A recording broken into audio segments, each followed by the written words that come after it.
And that's what I want to stress here tonight. I might have read this last week, but I'm not sure. I apologize, but it's worthy of our listening to again. I want to read first a short commentary by Ronald Knox, this great Englishman that I think I referred to anyway, and then I want to read the text that he's commenting on. And he's talking about St. Paul and how St. Paul obviously is familiar with the imagery of baptism having to do with being washed, but that's not the imagery that Paul prefers or that he highlights. It is not unacquainted with that other and more familiar imagery which describes baptism as washing us clean from our sins.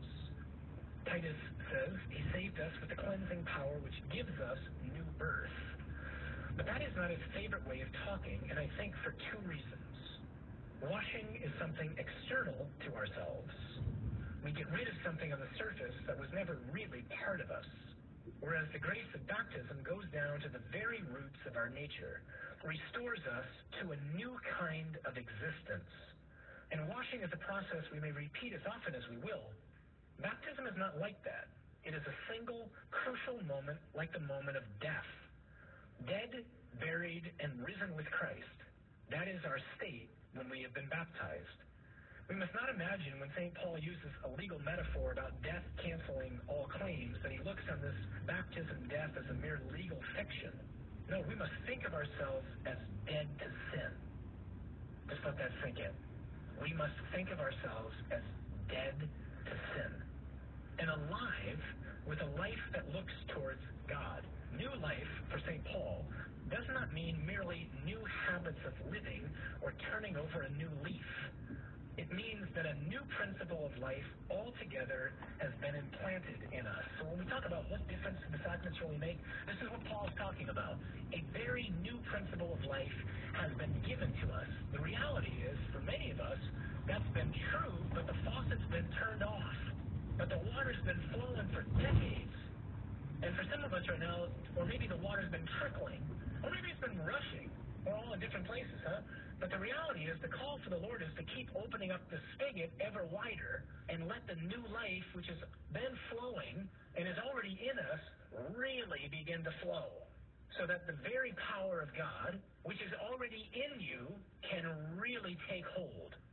It is as if God were repeating that act by which he breathed life into the clay of his creature Adam long ago in paradise. There are passages in which you will find the apostle pressing this notion still further, as if the change which takes place in us at baptism were something more even than a death and a rising again, as if it involved the annihilation of the thing we once were and the creation of a fresh human being altogether. This is really precisely the gift of confession. Confession is known as second baptism. You can't repeat baptism. You do it once, that's it. But confession is like a second baptism, which means to say it's like Drano. It blows out all the debris inside the pipes so that the water can come rushing through again. Why? So that the old life can be annihilated and the new principle which God gives to me can really begin to take effect all throughout my life. And so in a passage I have already quoted, Paul insists that our old self has been crucified with Christ. Of course, by a metaphor, you may talk of a man's old self and his new self when he has undergone any considerable change of heart. But St. Paul seems to mean more than that.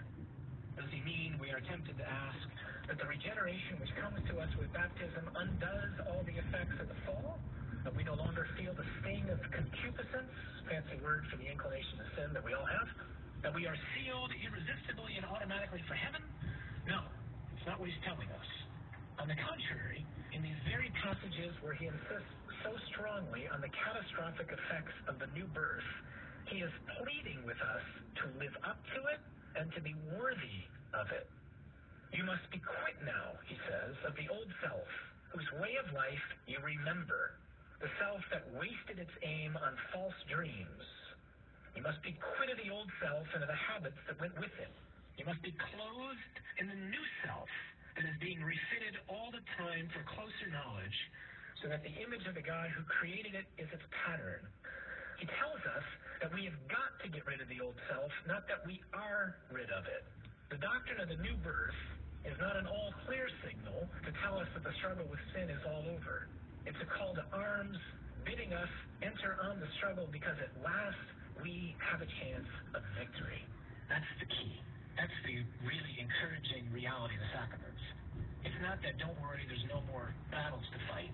It's that don't worry, in whatever battle we have to fight, and we do fight, we finally have a chance to win. Bitterness, addiction, greed, lust, selfishness, insecurities, whatever it is we all struggle with, victory is at hand if only we'll just do this and turn and open up the faucet and let His grace run through it. You must not make your bodily powers over to sin. Sin will not be able to play the master over you any longer. That's a commentary on this passage that I want to read right now. My encouragement of something practically to do with tonight is simply to use this next week to pray with Romans chapter 6, verses 3 through 13.